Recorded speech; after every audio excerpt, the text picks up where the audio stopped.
Hello students, एक question और discuss करते हैं हम। इसमें भी हम इंटीग्रेशन का एप्लीकेशन देखेंगे फिजिक्स में एंड लिमिट्स लगाना भी सीखेंगे। चलिए, तो क्वेश्चन क्या है पहले तो ये समझते हैं हम। हमारे पास क्वेश्चन दिया है, current through a capacitor is given by I equal to a sine omega t. This is omega t. Find charge on this capacitor at time t. हमें एक कैपेसिटर से करंट दे रखा है, व्हाट इज कैपेसिटर, तो ये जानने की अभी हमें कोई रिक्वायरमेंट नहीं है। ऑल्दो आप लोगों को, कुछ बच्चों को शायद पता होगा, कैपेसिटर एक डिवाइस होता है विच कैन स्टोर चार्ज। अगर इसमें हम करंट प्रोवाइड करें, इसके अक्रॉस हम करंट फ्लो कराएं, तो इसमें चार्ज स्टोर हो सकता है। तो क्वेश्चन है कि current through a capacitor is given by I equal to a sine omega t. हमें कैपेसिटर के थ्रू करंट गिवन है। हमें पूछा है find charge on this capacitor at a time t. इस कैपेसिटर पे टाइम टी पर चार्ज क्या है बताना है। साथ में हमको एक कंडीशन दे रखी है, given that initial charge on it at t equal to 0 is 0।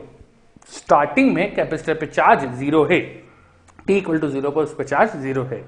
तो फिजिक्स में ये हमको कंडीशंस दी जाती है या हमें इसकी रिक्वायरमेंट होती ही है, इनके बिना हम स्टार्ट नहीं कर पाते। फाइनल चार्ज क्या होगा, ऑफकोर्स वो इनिशियल चार्ज क्या था उस पर भी डिपेंड करेगा। हम किस लोकेशन से स्टार्ट कर रहे हैं उस पर भी डिपेंडेंसी होती है।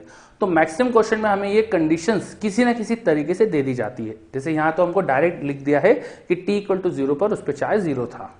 चलिए अब अपन सॉल्व करते हैं। हमें क्वेश्चन में दिया है करंट, तो सॉल्व करते हैं। हमें कैपेसिटर का करंट दिया है। करंट क्या होता है, तो current is rate of flow of charge.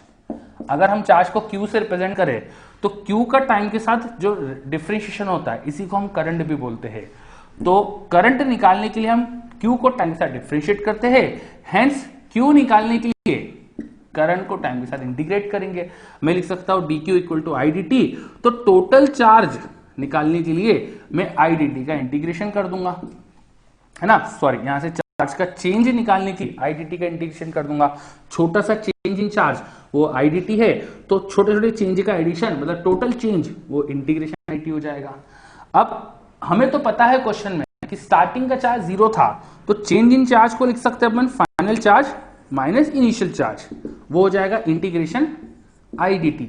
और अगर मैं टी को 0 से स्टार्ट करूं और टी टाइम तक जाऊं, तो 0 टाइम पे चार्ज तो 0 है, 0 टाइम पे ये इनिशियल चार्ज तो 0 है, तो इसे मैं 0 पुट करके टी टाइम का जो फाइनल चार्ज है वो डायरेक्ट इसका इंटीग्रेशन लिख सकता हूं।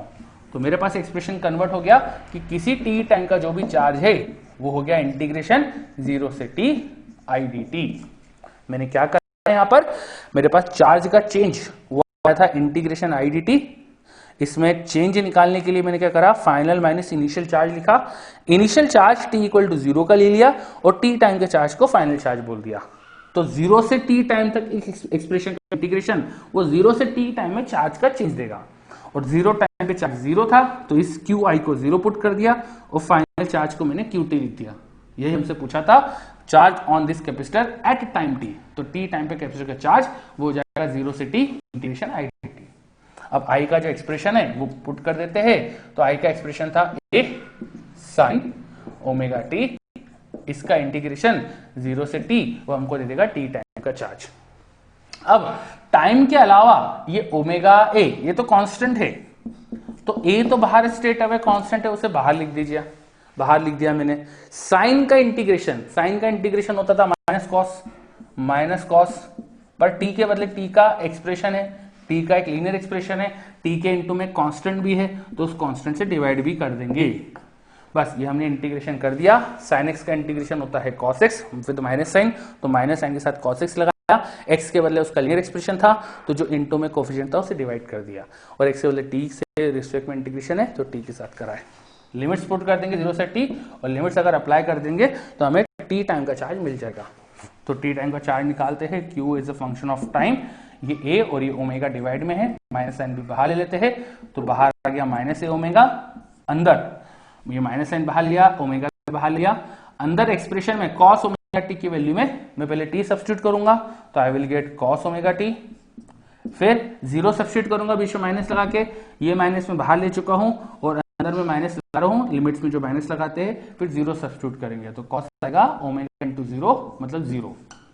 cos 0 की वैल्यू क्या होती है बेटा 1, तो दिस एक्सप्रेशन इज 1 और this is cos omega T.